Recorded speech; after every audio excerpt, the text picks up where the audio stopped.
নমস্কার দর্শকবৃন্দ, RSTV লাইভের জ্যোতিষ সমাধানে আমি ডক্টর রায় শাস্ত্রী সকলকে স্বাগত জানাই। অনুষ্ঠানের শুরুতে প্রথমে বলি ওং নমঃ শিবায়, ওং মা কামাখ্যায় নমঃ, ওং শ্রী শ্রী সিদ্ধিদাতা বাবা গণেশায় নমঃ এবং ওং গুরবে নমঃ। দর্শকবৃন্দ, আজকে বাংলার শুভ নববর্ষ 1433 সাল। তাই আজকের বাংলা শুভ নববর্ষের প্রাক্কালে শুভক্ষণে আমার পক্ষ থেকে এবং আমার RSTV চ্যানেলের পক্ষ থেকে সকল দর্শকবৃন্দকে এবং আমার ক্লায়েন্ট পরিজন সকলকে আজকে বাংলার শুভ নববর্ষ 1433-এর প্রীতি শুভেচ্ছা আন্তরিক অভিনন্দন জানাই। সকলে খুব ভালো থাকবেন এবং তার সাথে এই 1433 এই যে বাংলা শতাব্দ বা সন, এই 1433-এর একটু ছোট করে বিবরণ আমি দিয়ে দিচ্ছি। দেখুন, ইংরেজি যখনই নতুন বছর পড়ে আমি কিন্তু সংখ্যাতত্ত্বের বিচারে ইংরেজি সেই বছরটা কোন রাশি লগ্ন বা কোন গ্রহের বছর বলে দিই এবং সাথে সেই বছরটি কেমন যাবে সেটিও যেমন আমি বিস্তারিত আলোচনা করে দিই। আজকে বাংলা বছরের ক্ষেত্রেও সংখ্যাতত্ত্ব বা নিউমারোলজি হিসাবে তার ছোট ব্যাখ্যা আপনাদের কাছে আমি দিয়ে দিচ্ছি। এই যে 1433 শতাব্দ সন বাংলা বছর শুভ নববর্ষ, এটি হচ্ছে 1433 সংখ্যাতত্ত্ব বা নিউমারোলজির বিচারে 1+4+3+3 মানে 1+4+3+3 মানে 4×1=5, 5×3=8, 8×3=11, 4×1=5, 5×3=8, 8×3=11, 11 মানে 1+1 2, 11 মানে হচ্ছে 1+1=2, অর্থাৎ চন্দ্রের বছর। চন্দ্র মানে জলকারক গ্রহ, জল রাশি। তাহলে এই চন্দ্রের বছর কোন রাশি বা লগ্নকে ইন্ডিকেশন করছে? কর্কট। কর্কটের মানে অধিষ্ঠাত্রী গ্রহ হচ্ছে চন্দ্র। দুই, দুই হচ্ছে চন্দ্রের সংখ্যা, নিউমারোলজি বা সংখ্যাতত্ত্বে 2 হচ্ছে চন্দ্রের সংখ্যা। তাহলে চন্দ্র কাকে ইন্ডিকেশন করে? কর্কটকে, কর্কট লগ্ন রাশি। তাহলে সোজা কথা বা মধ্য কথা বলা যায় 1433 সন 1433 এই বাংলা বছরে অবশ্যই কর্কট লগ্ন রাশির জন্য ভালো বছর হতে চলেছে। এবং কর্কটের গ্রুপ বা একই গ্রুপের গ্রহ হচ্ছে মেষ, সিংহ, বৃশ্চিক, ধনু।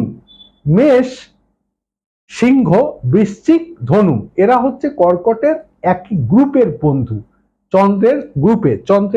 তাহলে সোজা কথা বা মধ্য কথায় বলা যায় এই 1433 বাংলা বছরে পুরো বছরে মেষ, কর্কট, সিংহ, বৃশ্চিক, ধনু, মেষ, কর্কট, সিংহ, বৃশ্চিক, ধনু এই লগ্ন রাশির জাতক জাতিকাদের জন্য অবশ্যই ভালো সময় বা ভালো সুযোগ সুবিধা আসতে চলেছে। আবার বলে রাখি, যেহেতু 1433 সংখ্যাতত্ত্ব বা নিউমারোলজিতে চন্দ্রের বছর, চন্দ্র হচ্ছে জলকারক গ্রহ, প্রত্যেকের ক্ষেত্রেই বিশেষ করে এই কর্কটের ক্ষেত্রে, বিশেষ করে কর্কট জলরাশি, এই জলরাশি কর্কট লগ্ন রাশির ক্ষেত্রে দেখবেন এই জাতক জাতিকার বা সবার ক্ষেত্রে, ম্যাক্সিমাম সবার ক্ষেত্রেই মন সংক্রান্ত ব্যাপারে কিন্তু একটু ডাউট থাকবে, কোনো কাজে কনফিউশন হয়ে যেতে পারে, কোনো কাজে একাগ্রতা একটু হারিয়ে যেতে পারে, সব সময় একটা মানে কনফিউশনের মধ্যে বা মানে একটা মানে একটা মানে সবসময় মনে হবে মনের মধ্যে একটা অনিশ্চয়তা একটু থাকতে পারে, একটু দুশ্চিন্তা থাকতে পারে। কেন? চন্দ্র হচ্ছে কুইক মুভিং প্ল্যানেট। এখনই একটা কিছু চিন্তা করলেন, কিছুক্ষণ পরে সেটা আবার চিন্তাটা পাল্টে যেতে পারে, অন্য চিন্তা মনের মধ্যে চলে আসতে পারে। তাই এই বছরটা একটু মনের ব্যাপারে, মন সংক্রান্ত ব্যাপারে কিন্তু মাইন্ড কনফিউশন বা এটা একটা থাকতে পারে। আবার বলি, চন্দ্রের বছরে কিন্তু বৃষ্টির আধিক্যত্ব বেশি হবে, বৃষ্টি হবে এবং সাথে কিন্তু বন্যার প্রাদুর্ভাব থাকবে। 1433 শতাব্দে 1433 বছরে কিন্তু বৃষ্টির সম্ভাবনা বেশি হবে এবং তার সঙ্গে বন্যারও প্রাদুর্ভাব বেশি হবে। তার সঙ্গে আবার বলে রাখি, এই বছর কিন্তু চাষিদের ক্ষেত্রে বা কৃষকদের ক্ষেত্রে যথেষ্ট ভালো হবে। কেন? বৃষ্টি প্রচুর হবে, বৃষ্টি হওয়ার পরবর্তীকালে বন্যা হোক, যাই হোক, বৃষ্টি হোক, পরবর্তীকালে কিন্তু তাদের চাষাবাদের উন্নতি হবে। সবুজ শস্য শ্যামলা, বিশেষ করে আমাদের পশ্চিমবাংলা হচ্ছে সবুজ শস্য শ্যামলার, আমাদের প্রধান হচ্ছে চাষাবাদ।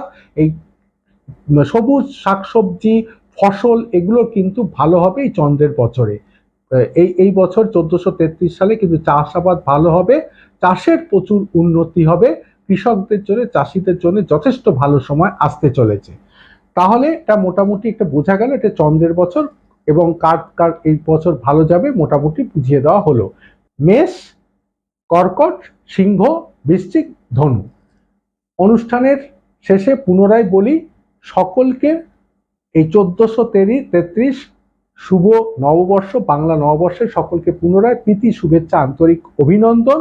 সকলে খুব ভালো থাকবেন, এবং অনুষ্ঠান শেষে আবার বলি ওম নমঃ শিবায়, ওম মা কামাখ্যায় নমঃ, ওম শ্রী সিদ্ধিদা বাবা গণেশায় নমঃ, এবং ওম গুরবে নমঃ। এই বলে এই অনুষ্ঠান শেষ করছি। সকলে ভালো থাকবেন, নমস্কার, ধন্যবাদ। আপনারা দেখছেন আরএস টিভি লাইভে জ্যোতিষ সমাধান অনুষ্ঠান।